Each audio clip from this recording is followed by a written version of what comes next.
Hey everybody, I'm Curtis. And I'm Hannah. And this is Love at First Fright.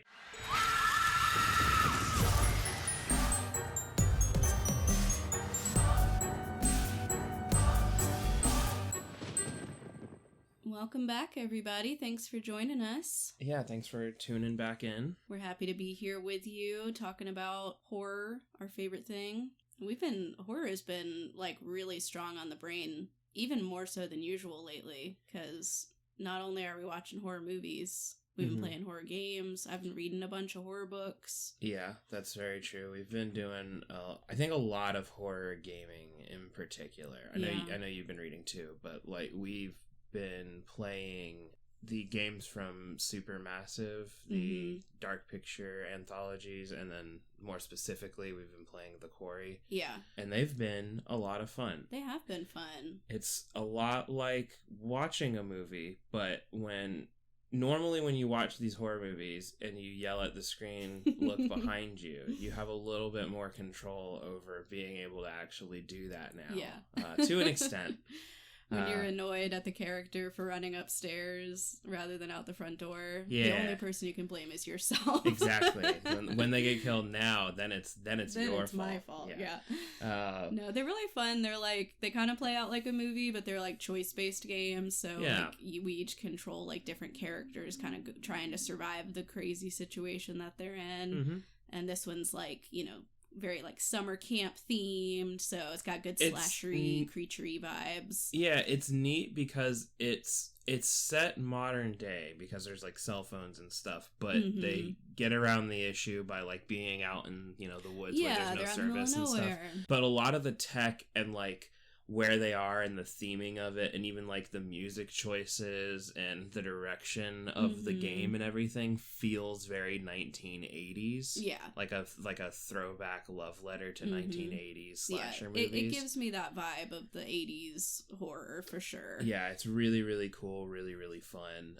We're only maybe halfway through it, maybe just beyond that. I'm not totally sure, but it's been really, really fun on this one. I mean, I enjoy all of them. I think they're just fun stories to play out. Yeah. But I like this one and Until Dawn, I think particularly because they're really long stories. So you get a lot of time in the build up to the events to really get to know to know the characters and see the relationships before you get into all right, I actually don't like that one anymore.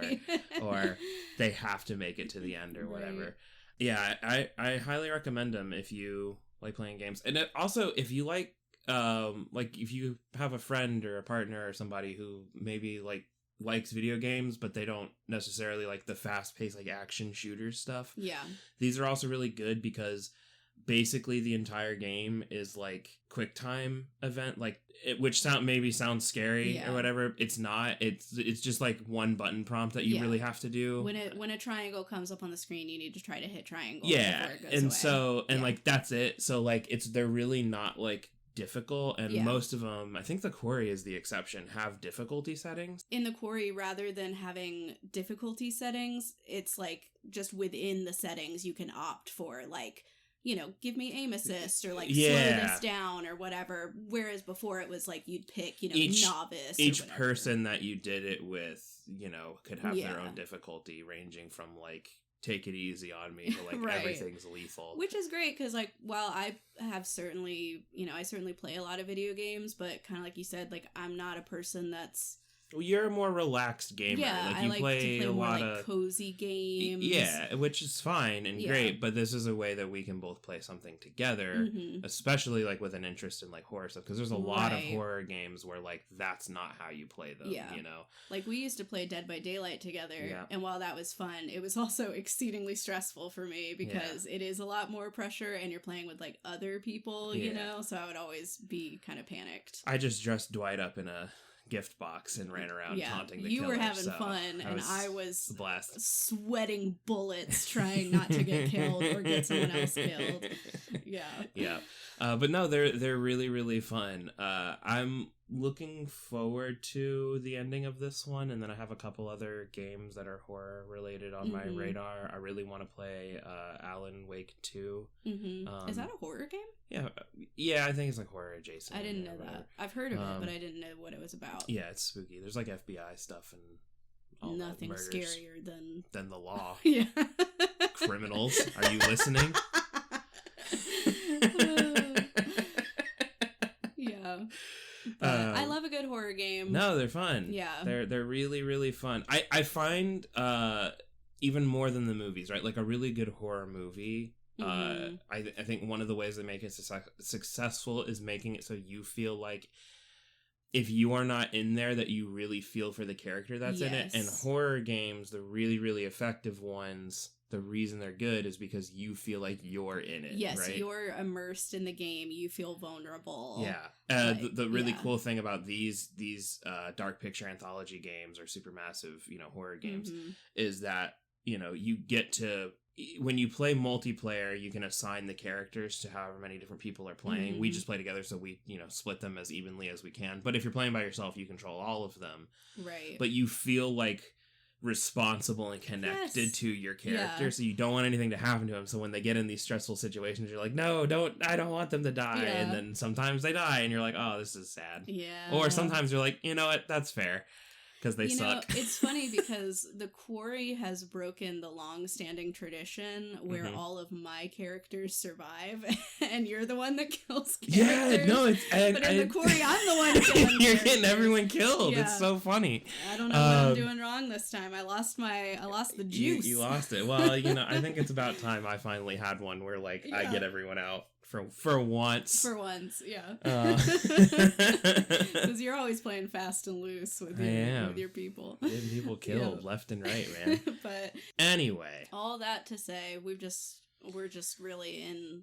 Yeah, we've been like horror high gear. Just like everything. We're in the trenches. So we went from high energy slasher summer camp teen horror to 1968 black and white horror movie. But today we're talking about Night of the Living Dead, the classic, of course. Yeah. And this was actually a listener suggestion as well. Yeah, no, it was. They're starting to pour in, which is like really cool to see people being like, hey, talk about this on there. Yeah, which is keep them coming. We're adding them to the list. We obviously love horror. It's really cool that other people out there love it too and want to hear us talk about their favorite movies or just movies they want to hear talked about. Yeah. You don't have to like it. Yeah, tell us about your least favorite one. Yeah, I'll tell you why you're wrong. No, I think I do think that's kind of an interesting point on this one. And we'll get more into this because I want you to tell everyone about who's in it and everything like that. But one thing I want to touch on really briefly with this before we really get into there is that I enjoy this movie. I think it's kind of bad, but I think it's bad because I prefer newer movies. This is controversial. I know this is controversial. People are grumbling and turning it off. They're hitting pause. Yeah. But, I recognize what it establishes, and I think it's fun. Oh, it's super important to horror it's super, super, super important. Not everything about it is bad. No. The things about it that are bad are, it's primarily, the acting, but it's also, just a product of its time. Everyone acted that way in those movies. This was also an independent film. Yes. It was, relatively low budget. Yeah. It's I think, one of the actresses in there, she had literally, she was a receptionist for the company that was holding the auditions or something like that. So she just, and they're like, you're in. So yeah, I mean, I agree with you from that standpoint that some of the acting and just, it's very it has that early black and white horror thing of being very over dramatic in a way that almost comes across as comedic, even though it's not supposed to, I don't think. Well, and it's because of acting trends changing over time. In the time that this was released, my mom showed me this movie, and she was like, this movie freaked me out when I was a kid. Yeah. And I get it, because, especially at the time, you didn't have anything to compare it to, So, I get how, the acting and the effects and everything like that are scary, but it's I've seen modern stuff, and like that's way more scary to me, and so like by comparison, this isn't as scary. But anyway, it's interesting you bring that up too, because I was reading some different interviews about this and stuff, and something I hadn't considered was that at the time that this movie came out, a lot of these horror movies that would come to theaters, they were mostly directed towards a younger audience. Like the kids would go to see the monster movies, and this one was kind of a weird one in that, again, you had crowds of kids going to see it, but then it was actually like a lot more intense than the other monster movies that you might have expected at the time. And so there's a whole generation of kids who saw this in theaters thinking they're gonna have fun, and then they're like, hold me, mommy, just like what did I just They've watch? witnessed like the first recording of cannibalism on screen. But anyway, tell everyone about who's in this. Yes, so of course this is a George A. Romero classic. Yep. He directed and edited the film. He also co-wrote it with a guy named John Russo. And this, like we said, was an independent movie. Yeah. So there's, it's very small setting, small cast. They're really just like, I think it's between like 6 and 8 characters in it total. And there are people in it who weren't necessarily big names at the time, but kind of got their start. So you have Dwayne Jones, who's playing the main character, Ben. You have Judith O'Dea, who's playing Barbara. Carl Hardman, who plays Mr. Cooper. Marilyn Eastman, who plays his wife, Mrs. Cooper. You have Keith Wayne playing Tom, and then Judith Ridley, who's that like receptionist that I mentioned. She plays a character named Judy. So, very small cast. And the basic idea of the movie is that this group of people who didn't really, know each other first, it takes place in kind of rural Pennsylvania. They all find their way to this old farmhouse to take shelter because something is happening. Right. The dead are reanimating and they're violent. And so all these people are basically just coming to this place to find some safety and security. And so it's very narrow in focus. We just kind of see this group trying to survive in this situation. And this movie is basically responsible for our modern day understanding of the zombie horror movie. It's not the first horror movie to ever have zombies, but prior to this movie, zombies were quite different in horror. There was kind of more of a like almost like a black magic, like you were just like mind controlled, but not this whole thing of like reanimated dead who come and eat people and like you have to shoot them in the brain in order to defeat them, like that. All of those tropes that we think about with zombie horror are really coming from here. So that's why it's such an important film. Which and I think like it's those things that make the movie great. It's not necessarily the substance therein of the movie, because like I think anybody can watch this movie and look at Barbara and be like, listen, what's going on, babe? You gotta do more. you have to do more in this, because most of the time she's on screen, she is just wandering around not saying anything, dead and it's behind the eyes. And like I get that she's in shock. Her brother dies relatively early on in the movie, which I do praise them for. Like this movie is an hour and 37 minutes long, right? It's a pretty tight window to do this whole narrative in, and they get to on-screen zombie really quick. Like I don't even think it's 5 minutes into the movie and you see a zombie. Now we know as the audience looking at it, that's a zombie, right? But like at the time when this movie came out, you wouldn't necessarily know that that's a zombie. He kind of just looks like a dude wandering around in the cemetery, maybe a little confused or something. But then it pops off really quickly and you're figuring all this out. And so it gets into kind of the action and the crux of the whole thing fairly quickly, which I think is great.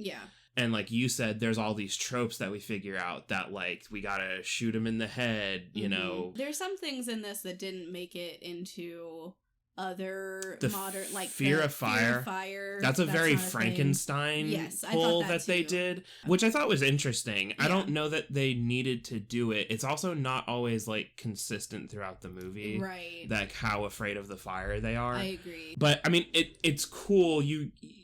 Again, I think a lot of like what makes the movie great is just like the stuff that they did and like the tropes and the things that carry on to modern day zombie movie, and you can trace it all the way back to this, right? Like, there's not a single zombie movie that really comes out now where destroying the brain isn't how you deal with it, right? Like, I mean, it set the stage for, you know, what zombies are going to be in horror. Exactly. Even though they don't actually ever call them zombies in the movie. No, they don't. They call them ghouls. Yep.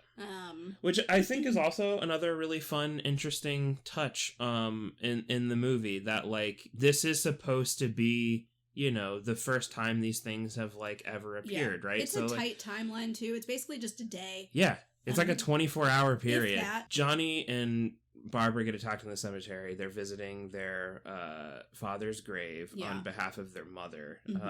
You get the sense Johnny doesn't want to do this at all. Well, and it kind of seems like, I mean, a lot of this is just, it's unspoken, but it seems like maybe their dad died when they were quite young. I don't know exactly how, because it seems like they don't really even have memories of him, so they kind of just do it for their mom. Yeah, Johnny says he doesn't even remember what he looks like, you know, so it's clear that, like, at this point it's been some time. So anyway, they're going to do this, and then they get attacked. Yeah. Like I said, that happens pretty quick. Can I just say, I'm glad you brought this up, because this is a moment that I did want to talk about.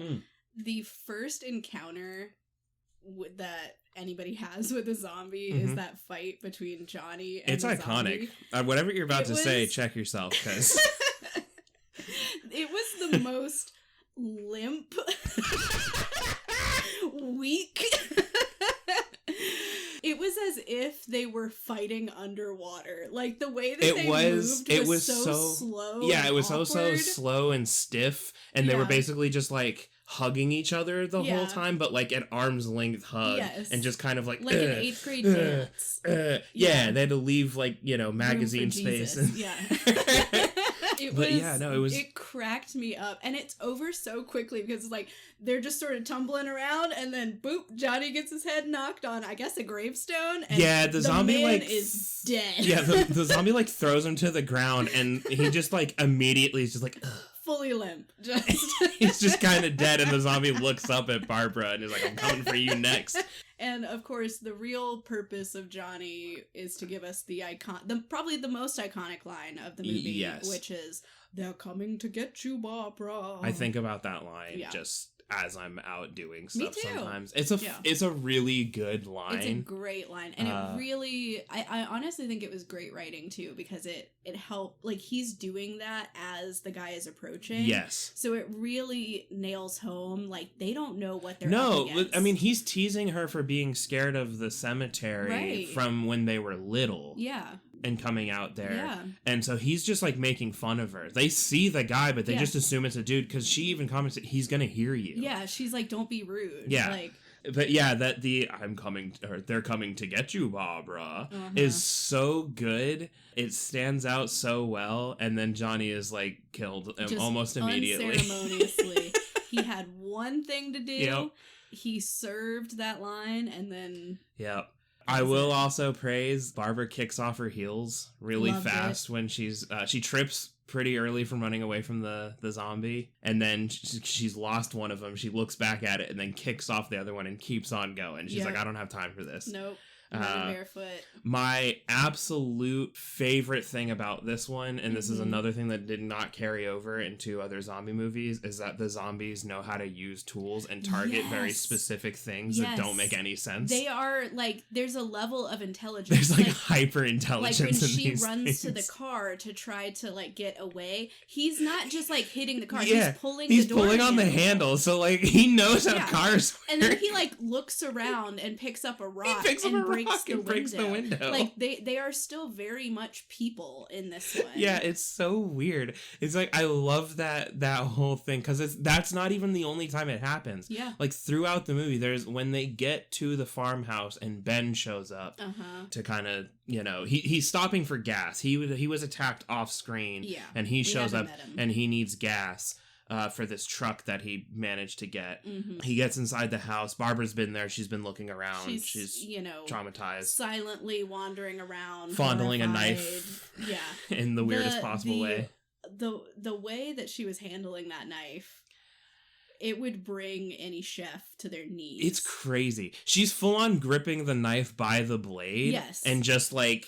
I can't demonstrate it because this isn't a video format, but her fingers are on the blade. The motion that one might take to milk a cow. Yes. That's what she's doing to the knife. She's like doing that and like constantly doing that.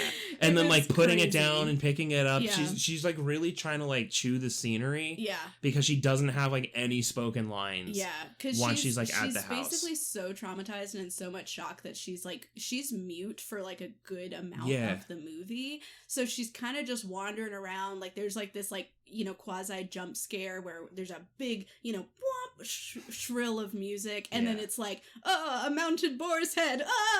No. Like she's just fully traumatized by what she's encountered. I do love that this is also another movie that for some reason mounted animal heads are just inherently scary for some reason. Terrifying. Like they're not. But like movies seem to think people are gonna get really scared because you walked into a room that has a boar's head on it. White women are delicate flowers. I've never once seen it in any movie and been like, oh, that's scary. I've just been like, oh no, there's a hunter. Oh, that doesn't happen to you? Anytime I've been around anything that's mounted, I immediately start screaming. It's involuntary. And maybe it is real then. Yeah. But no, anyway, after Ben shows up, he has that truck and everything, and they keep looking outside, and you see the zombies have picked up rocks, and are smashing the headlights of the truck. They're sabotaging the getaway car. There's no one in it. Yeah. They can see the people in the house. They're like, they keep like looking towards the house, like, are they looking? They're looking. Okay, good. Smash it now. Make sure they know. They're gonna hate this. It's about sending a message. And they smashed. It's weird because it felt very unusual, especially comparing it to more modern horror movies or zombie horror movies specifically. But I kind of love the idea of this zombie that like does still have its human intelligence, even though it's maybe lost its identity. Sure. Because it like the things that you would have to, if I was in that situation, the only thing that I have going for me is that a zombie is mindless and slow. Yeah. If they lose either one of those features, I am so fucked. Yeah. Well, because they're still slow in this, generally speaking. Yeah. But they're definitely not just mindless. No. Not entirely. No. Like, they're strategizing. It does seem to kind of switch on and off. I think when they get into like the big groups, they become a little bit more mindless. But when there's only like 3 of them, they're organized. Yeah. They are smashing headlights and like positioning to like ambush people and stuff. It's very funny. It's great. Yeah. There are some really funny inconsistencies. I don't know if you noticed them while watching. I know you noticed one of them. After Barbara passes out. Well, okay. That's putting it very nicely. Wind it back. Yeah. She didn't just pass She didn't out. just faint. Ben Dexter. I had totally forgotten about Me too. I forgot about this too. It's so funny because it's like Ben is yelling at her because she's getting hysterical. Like she finally talks after being mute all this time, and she's like, "My brother," and she slaps him because he's like, "Your brother is dead," and she's like, "No," so she just like gives him this little slap. And then Ben just there's a 2-second hesitation. He contemplates what he's about to do, and then you just see him wind up and take her out. And she just is out cold. Like, it was so He does funny. catch her before she hits the ground, and then he sets her on the couch. And you know what? Honestly, I kind of get it. Yeah. Because not that I'm a big advocate for just punching people. Yeah. But he is really trying to hold down this fort, and she's just gripping a knife. Yeah, and, to be fair, screaming. it's been like probably like an hour or 2 of him frantically boarding this house up, and she's wandering around, finding not doing her shoes. shoes. Yeah. And, yeah. Bringing back 3 scraps of wood that are utterly useless for anything. Yeah. So I kind of get... And then, then she starts freaking out and being like, we have to go get my brother. I get it. This is a survival situation at this point. Right. But... Man, that was funny. But Barbara has gone to sleep for a little bit, taken a little power nap. Yeah. And during this time, Ben is still boarding up all of the windows. And he goes upstairs, I believe, and he finds like some shoes, or no, maybe it's not upstairs. He finds a closet and there's like a pair of shoes in it. There's a gun. He finds some ammo and everything. And eventually Barbara wakes up and he goes back to her and he's talking to her and he gives her the pair of shoes and everything. And one of the inconsistencies that's in the movie, and I know you noticed this because you pointed it out before I even did, was that he says the house is boarded up pretty good now, or something to that effect. And there's a window directly behind him in the shot that has no boards on it at all, and they're on the ground floor. Yeah. The entire room that she's in is just like there's. Yeah, I don't think there's anything boarded up in there yet, which is very funny. But there's other small things so one of the things when she first gets to the house and she's looking around, there's like nobody around, which is weird. And then she tries to go upstairs and she sees the person that's dead up there, assumed to be like maybe the homeowner, somebody that lived there, I guess, but their face is like eaten off. You can just see like the one eye kind of sticking out and it's all messed up, and it's really gruesome and everything. But then later Ben goes upstairs and he has like the person's on a rug and he goes to pull it, and if you actually watch as he like rounds the corner and you watch where the face is, the face isn't messed up at all. It's perfectly clean. Woman. There's a bunch of stuff like that in the movie, which is really, really fun to just kind of spot. I think he gives her... it shows him putting the shoes on her feet, but then the next time we see her, she doesn't have the shoes on. She just, for whatever reason, refuses to wear shoes. She's anti-shoe. Yeah. There are a lot of little things like that, which I think are just kind of a product of it being it's an independent film, all that stuff early in their careers. A lot of the shots are like it's supposed to take place at night, right? They comment when they get to the cemetery that it's already 8:00, but it's still daylight outside, like which is because it's summer, I guess, or whatever, which is fine. It can be bright out at 8, but then like there are shots where it's definitely established that it's nighttime, but then they look outside and there's some daylight still or whatever. And some of the news shots are, it's middle of noon. That was what confused me, was that when they eventually do get a TV hooked up and they're getting news through the TV and also through the radio, and they're watching this newscast where there's somebody like live on the scene with like local law enforcement who's going out and killing these things and whatever. All of those shots were during the day, but everything in the movie that we're experiencing with our group is happening at night, which was really weird because it seemed like none of this started happening until close to sundown. And then and you can't even make the argument like, oh, well, they were somewhere else in the country where it's like still daylight or whatever, because that same group of law enforcement eventually finds this farmhouse, and so they're in the same area. Well, and even in one of the news reports, it even says that the entire eastern seaboard, so they're just reporting about East Coast U.S., nothing to do with anywhere else in the country. So why is it daylight on the news? And I think it's just a weird, like, they just filmed it at different times and didn't think about the things, again, because it's an independent film. One little fun fact I wanted to kind of bring up about that, because we've mentioned it's an independent film a couple of times, that this is actually one of the most profitable independent movies ever made. Oh, I believe it. They made it for $114,000. Adjusted today, in today's money, that's the equivalent of $941,800. Okay. In 2022, so 2 years ago, whatever. It grossed approximately $30 million during 1968, that time, which is equivalent to $247.8 million.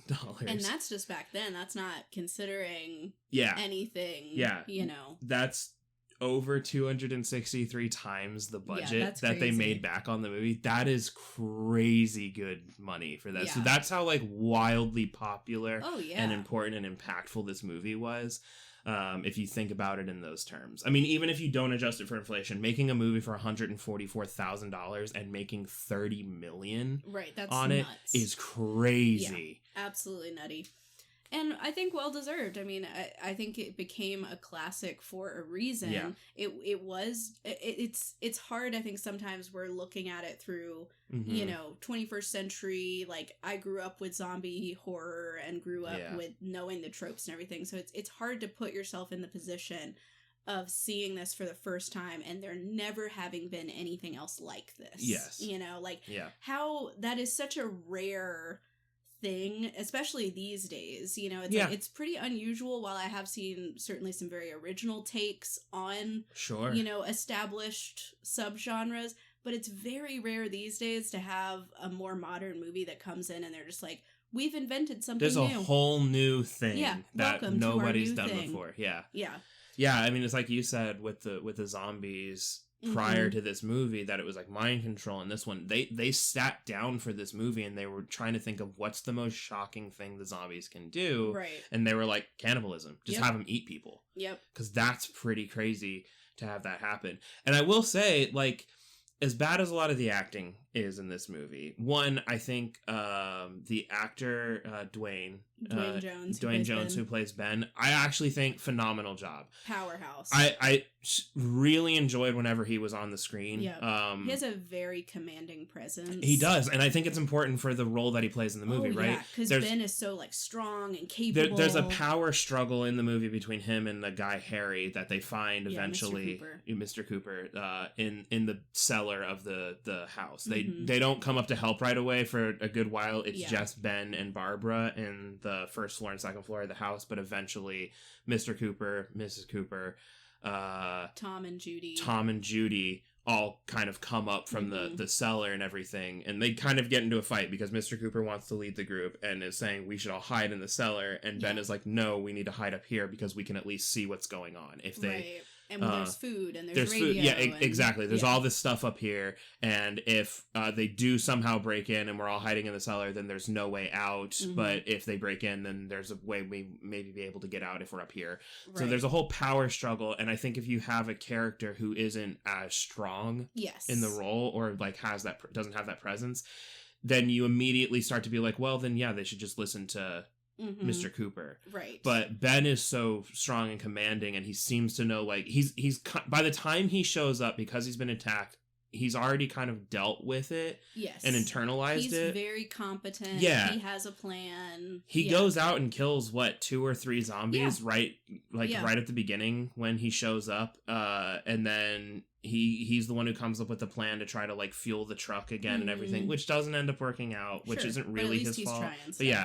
But meanwhile, Mr. Cooper is kind of being a coward. Yes. And I think that's also kind of the tension between Ben and Harry, Mr. Cooper, is that right from the get-go, there's kind of this tension between them because Ben makes it very clear that he thinks it's important. He thinks that there's a social responsibility to take care of people who need help. Yes. And Mr. Cooper very much takes the approach of, no, like, I just have to protect myself and my family, and I don't need to take unnecessary risks.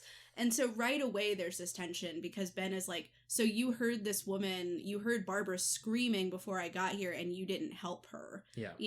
And I think that sort of colors the rest of their interactions because Ben is a leader and he wants to make sure that everyone gets out, whereas it's very clear that Harry only cares about himself, his family. Yeah. He doesn't actually care about helping other people around him. Yeah.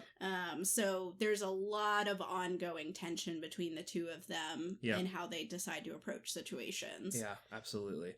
I like I said, I really enjoy Dwayne Jones' performance in the movie. I think he is probably the best part of the movie. Yeah. Just watching back, thinking back on it, like all the best scenes are kind of him, except for they're coming to get you, Barbara. I think that's probably the best scene in the whole movie, but just because it's so iconic. It's just an iconic scene. Yeah. But Dwayne Jones was great, and one thing that's really interesting about this movie, and I think part of why it had such an impact, is that, so Dwayne Jones is a black man, and you have to consider, like, this movie came out in 1968, so we had the Civil Rights Act of 64. We're just coming off of that. 1968, the same year that Martin Luther King Jr. gets assassinated. We're in the Vietnam War. There's a lot of social, political, racial tension in the United States.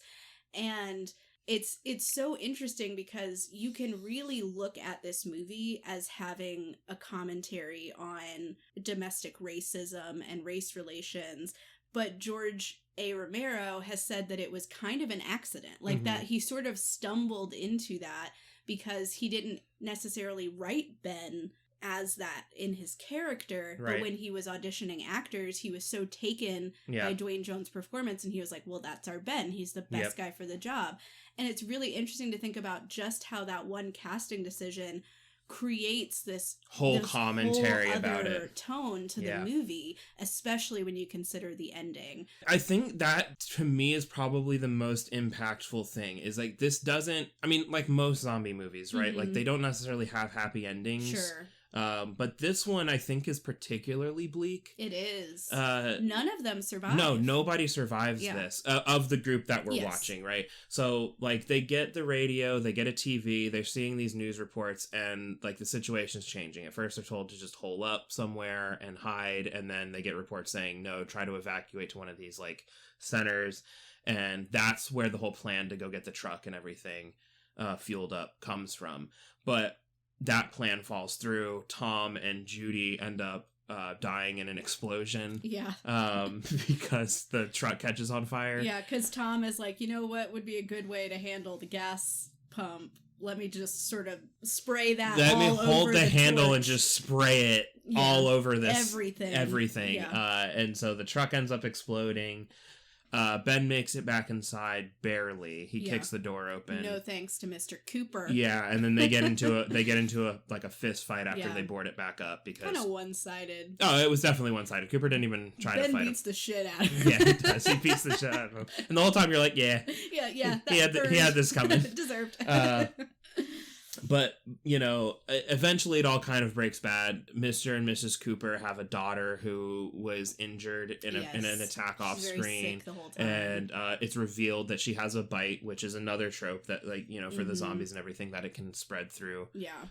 This. It's a little unclear in this one whether infection is at play. I think that became solidified later on, because you could think of it as she just died from her injury, but then reanimated because of what's going on. Or you could think of it as she turned into a zombie because of the bite. Well, and, you know, they pin all of this on some radiation from there's kind of a space satellite angle to this. Yeah, which is, again, another weird thing that I don't think carried on into other things. I think radiation has something to do with other ones.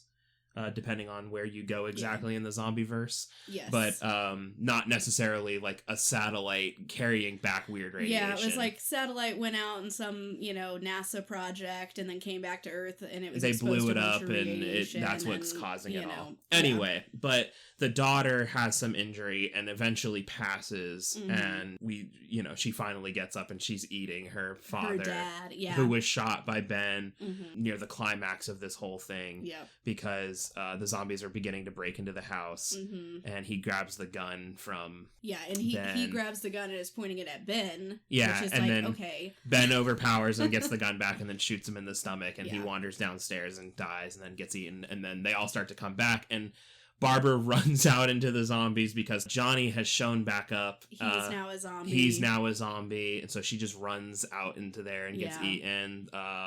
Mrs. Cooper gets grabbed and taken out. She goes down into the basement and that's right. kills her with a That's right. Yeah, she's about to get grabbed and taken out, and then she runs down into the basement and she sees the daughter eating the husband, and then the daughter, instead of just like grabbing her, picks up a garden tool and stabs her mom to death. Which again, it's interesting because a lot of times with these zombies, they are like murdering people first. Like, they're just like killing people. But then they eat them. Like, it's not like in some other zombie movies where they just like immediately start biting. The killing and eating are synonymous. It's like that's they are how killing they are killing first them. and then eating. Yeah, there's a very, like, clear, distinct path that they take here. Yeah, Ben ends up being the only one alive. He goes down into the cellar, which is, I think, another interesting thing in that you could argue that Mr. Cooper was right. That they should have just stayed down in there because he does survive the zombies. Yep. Like, they're all banging on the door, and then he just gets quiet. He stays down there. He ends up having to shoot Mr. and Mrs. Cooper because they're coming back as zombies, but then it kind of fades, and then the police are getting closer to the farmhouse. Yeah. And he starts to hear the sounds. Like, rescue is imminent. Yeah, he starts to hear the sounds of, like, dogs and gunshots, and so he's like, okay, this is my time, and he comes up out of there. But the unfortunate thing is the police mistake him for a zombie. Yep, and they just shoot him. And they just shoot him through the window. No conversation, just point blank. Yep. And they kill him. So he survived the zombie thing, but he gets killed ultimately. By the police. So nobody survives it. Which I think was just, it's kind of a sad thing. Ben tried to save everybody. He failed at that, and then he was gonna survive this, and then he just gets killed because he was, for whatever reason, didn't announce himself or anything. He didn't say, hey, I'm alive. I don't know if he could see them or not. It's unclear. Yeah, I mean, I get that he was trying to be quiet because he didn't know if they were zombies or whatever, but like... Yeah, it's interesting, and I think that also is kind of why some people, because of the casting of Dwayne Jones, it kind of takes on a different meaning.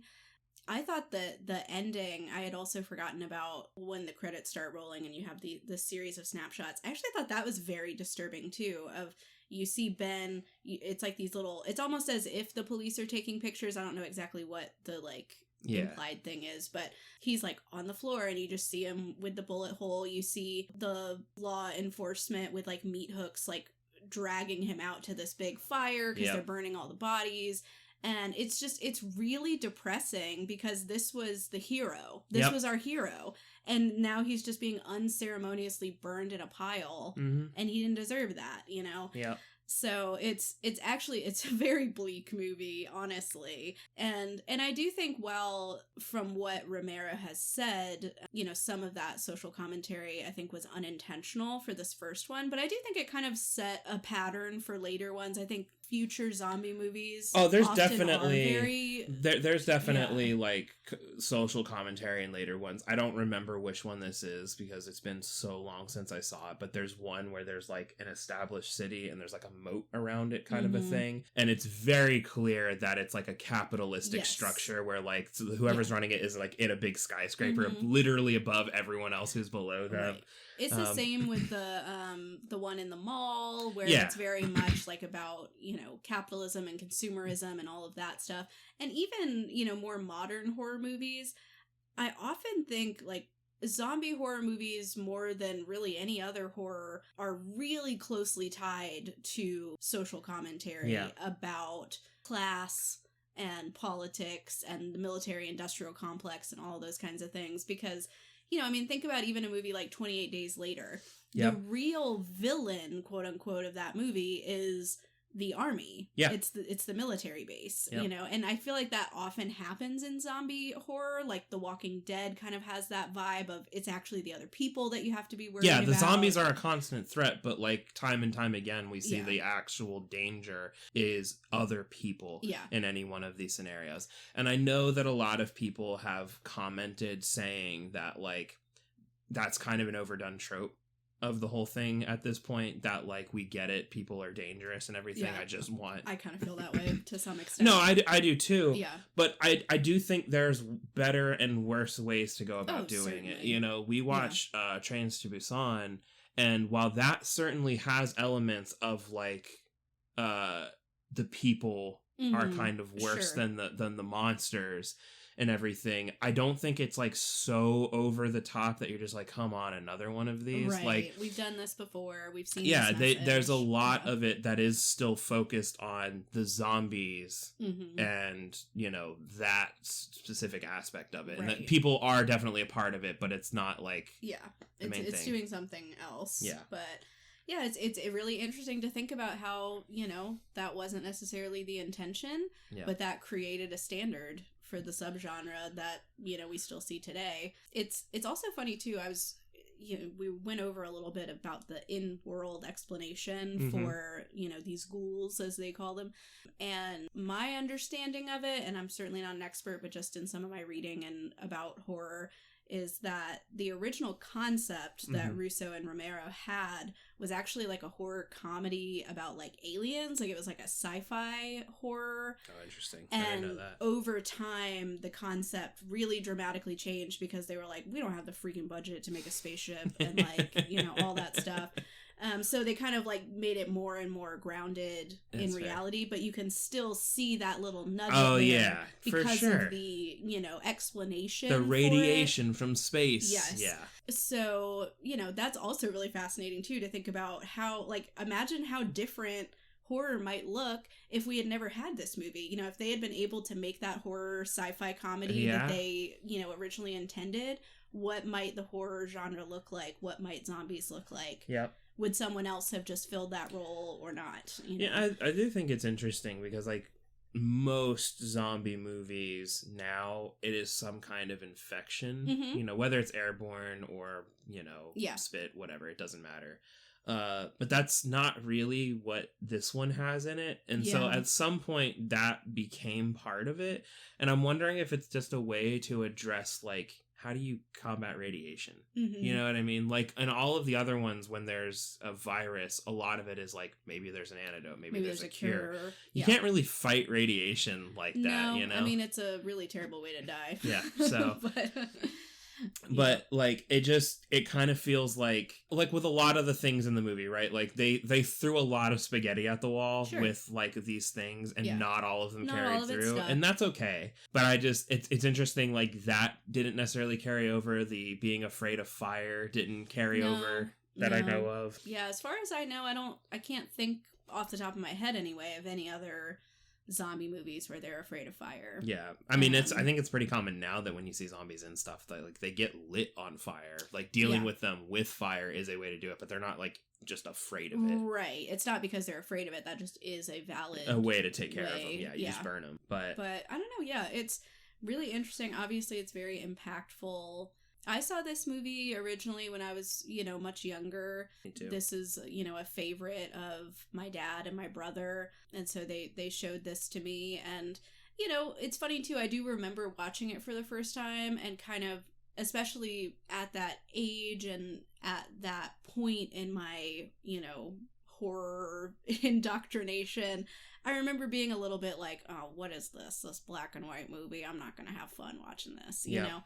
And I remember even then being very surprised pleasantly that it still felt very relevant. And while it's maybe not scary to me in the sense that more modern movies are. No, it's not. I would not say it's really scary at all. But I do think it has good,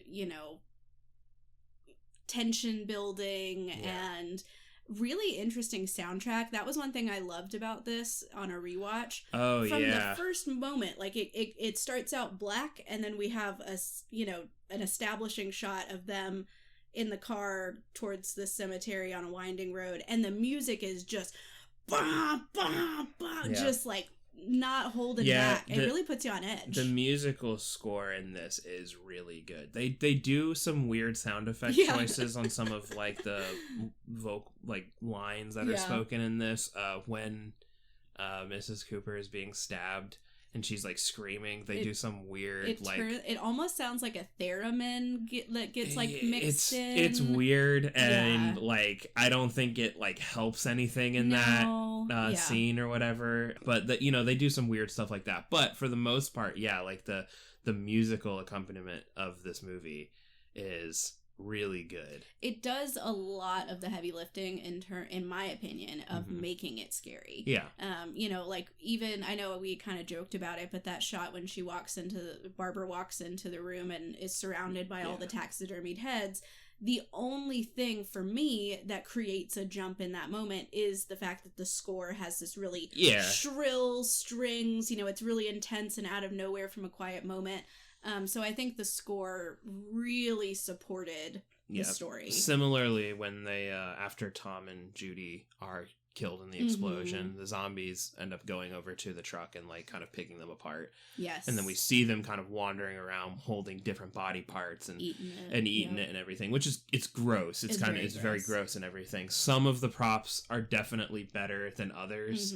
There's one guy who's holding like a full-on liver and just like takes a bite out of it. And I don't know if that's a real liver. It might have been, because like, I don't know what that was. There were different rules back then about what you could and couldn't do. Oh yeah, they were doing anything to actors. Yeah, so like that could have just straight up been like a cow liver. I don't know, but like it could have also just been made out of Jello. Who knows? But then there was one where there's like a hand that they're biting, and there's like very clearly like icing or something that they put on it for blood. And I think it was just somebody's arm. Yeah, they were holding. The elbow was out of shot. You know, but it's very funny.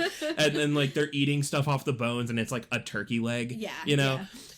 So like there are certain things about it that are like, that's really good, and then other things are like, that's a little cheesy. But again, in the context of like when it came out, all of that probably was pretty terrifying. Yeah, and I mean, even though it is like visually, I think it looks a little bit cheesy, I do think the way that it was presented is still quite disturbing, because you know in your brain, that's Judy and Tom. Those are two characters that we grew to feel for, and now they're literally they've been pulled apart and scattered across this farm, being eaten by people. Well, and up until that point, we don't really see that aspect of it. We hear about that these murders are being committed, like en masse. But then more reports come out, and they're saying that like after the murders, the victims have been like partially devoured. And you're kind of like, well, that's gross and weird, but you don't really see any of it. And then you start seeing this horde of zombies carrying away like a foot and a hand. Yep, just chowing down. One guy's like playing, you know, with he's got some intestines, and he's just like running through the crowd doing some moves there, which is really funny. No, I said at the beginning of this that like it's bad. I do think it's like it's still fun to watch. I would watch it again happily. I laughed at it several times. Probably it wasn't intentional that I was supposed to laugh. You know. Yep. It's just an old movie. It does have the old, I think it's the transatlantic accent a little bit from like most of the actors in it. Barbara's got it hard in this movie. My brother Johnny. Yeah, he's been taken. You know, she's and Tom also has it a little bit too when he's talking, which is that's always fun. Apparently, I don't quote me on this. Check your facts. Don't listen to anything I say. I'm not an expert. But apparently the guy who played Tom, this was like his one and only acting project, and then he just like became a chiropractor. Hell yeah, dude. Hell yeah. He got in and out. Yeah. He was like, I'm just gonna drop peak. One of the most iconic performances of all time. He knew when he peaked. He knew when to get in and when to get back out. And he was like, I'm out. Yep. Good.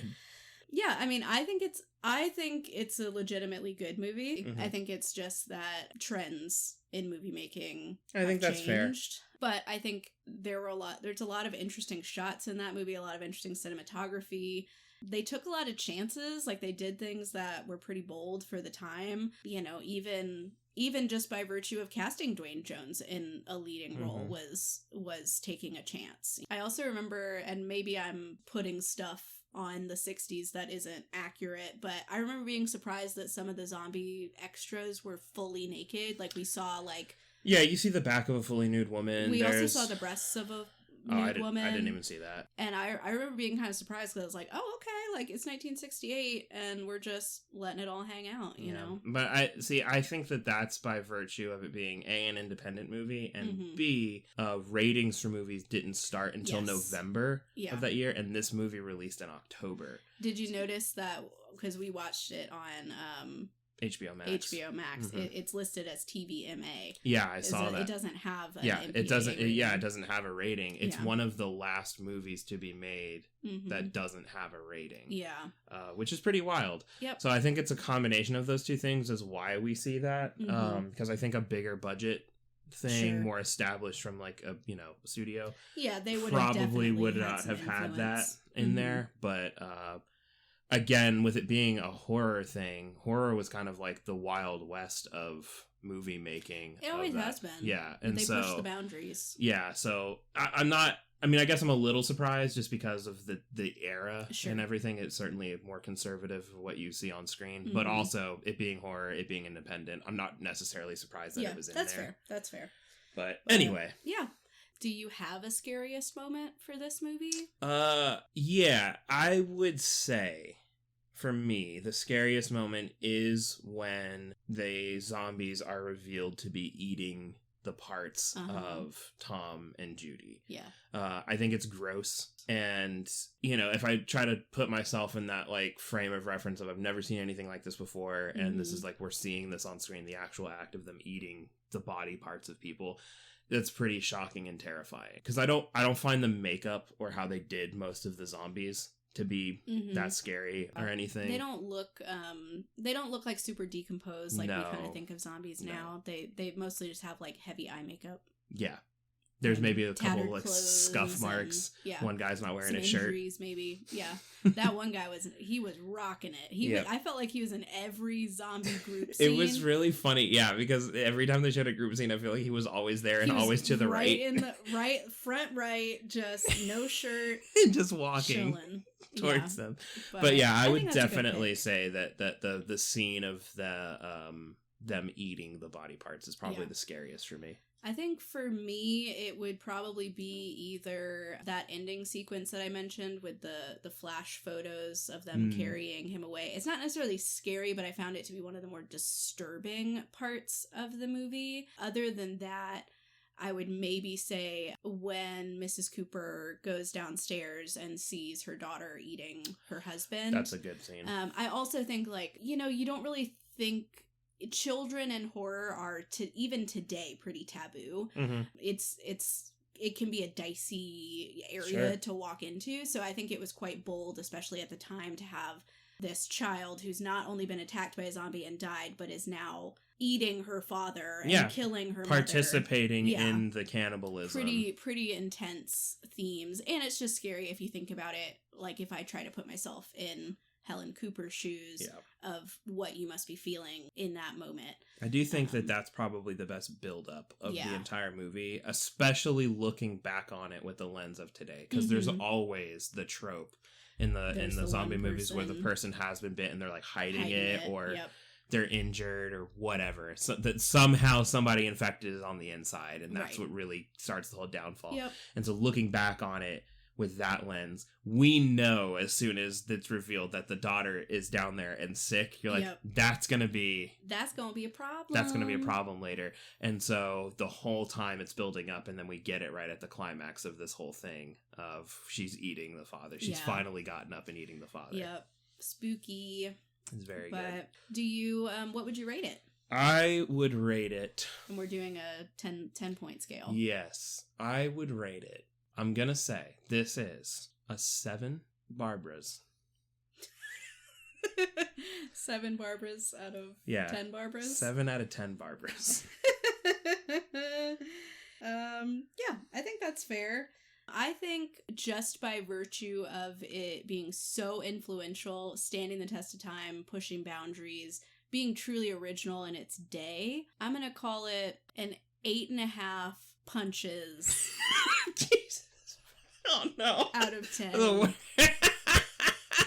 8.5 gas pumps in the middle of a farm. 8.5 Johnny's riding gloves. Johnny's riding gloves were iconic. Yes. That is truly, he's wearing these riding gloves when they're driving in, and I commented about it at the time, and then when he comes back as a zombie, it's great because he's wearing the riding gloves when they drive up. He takes them off, he asks for candy, they get out, they put the wreath on the tombstone, and then they're getting ready to go, and he's putting them back on. Putting the gloves back he dies with them on, and then we don't see Johnny for the rest of the movie because he's dead. Yes. Until the zombies are breaking in the house, and then Barbara's confronted face to face with him, and I swear the only reason they had him put those gloves back on is for that shot, because the glove is right there in the front of the frame, in front of his face. Yeah, and you're just like, oh, the riding gloves. No, they got Johnny. Oh, man, amazing. Yeah, it is 8.5 driving gloves out of 10. That's good for sure. That's good. Yeah. Maybe even higher. I too many gloves. Some of it for me, while I am trying to contextualize it in its day, I also acknowledge that there are movies that I like more than this movie. Yeah. And so it's hard to give a classic a rating because I agree. I mean that's like I said, it's so bad it's good, and maybe that's not the most accurate representation of this movie. Like I feel like it is a really good movie in what it sets out to do. Mm-hmm. The bad parts about it are just the acting. Like everything else about it. And some of the effects, but like, you know, it's an older movie. They just didn't have the technology. And again, it's an independent thing. And I try not to knock stuff for that, but that's the bad part about it. You know, I think that's fair. Barbara wandering around for the middle section of the movie, not saying anything because she's in shock, and she's doing that like old style of acting where she just really chews the scenery. Yeah. But what that comes across as is she's fondling the blade of a knife. Yeah. Weirdly, and there's a curtain that she picks up and folds and then just sits down and holds it for no reason. She doesn't do anything with it. She just has it.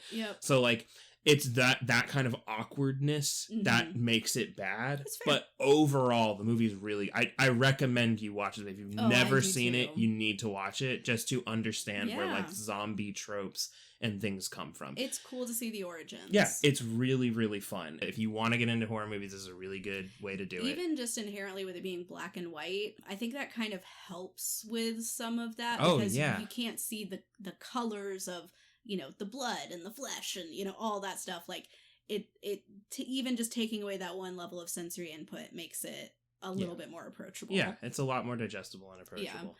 But a great movie, would highly recommend watching it, if for no other reason than to see the start of the real start of zombies. Yeah. Well, you got anything else? No, I think that's it for this one. Yeah. Be sure to follow us on social media. We're at First Fright Pod on X, Instagram. We have an email address, which is firstfrightpod@gmail.com. If you want to connect with us, send us suggestions or feedback. And, you know, if you have the opportunity on the platform you're listening, we would appreciate it if you'd leave us a rating or a review or, you know, whatever you have. Yep. Whatever options you have on your platform. Yeah, it's always appreciated. We're always looking for that. Yeah. It helps us out a lot. And, you know, if you do like the show and you want to, you know, make an impact, maybe you've already left a rating, tell a friend about us. That'd be cool. Yeah, spread the word. Spread the word. And yeah, like you mentioned, if you have any suggestions for movies, feel free to send those in. We've done we're loving them. 2 audience suggestions now. They've both been great. Been good. Next week is not a listener suggestion. No. It's a Hannah suggestion. This is a Hannah suggestion. And a Hannah original. She made the movie. No, I didn't. So if you hate it, then it's her fault. But we are going to watch X. I've not seen this. I haven't seen it either. Is this a sequel? No, X is the first of a trilogy. X is the first of a trilogy. It's X, and then Pearl, and then Maxine. Okay. Yeah, I've been seeing clips of this. Maybe not X, but definitely the actress that is in Pearl. Mia Goth is in all 3 of them. Yeah, I've definitely been seeing clips, so like I know a very, very, very little bit about it. Yeah. Not enough to tell anybody, you know, whether or not they should watch it. Excited. But I'm very excited to watch this one. Yeah, tune into that one, or if you think it's too scary, wait for us to review it, and then we'll tell you. We'll tell you. We'll tell you if it's scary or not. Yeah, so thank you so much, guys. Thanks for listening. Thank you. Scare well. See you next time. Bye.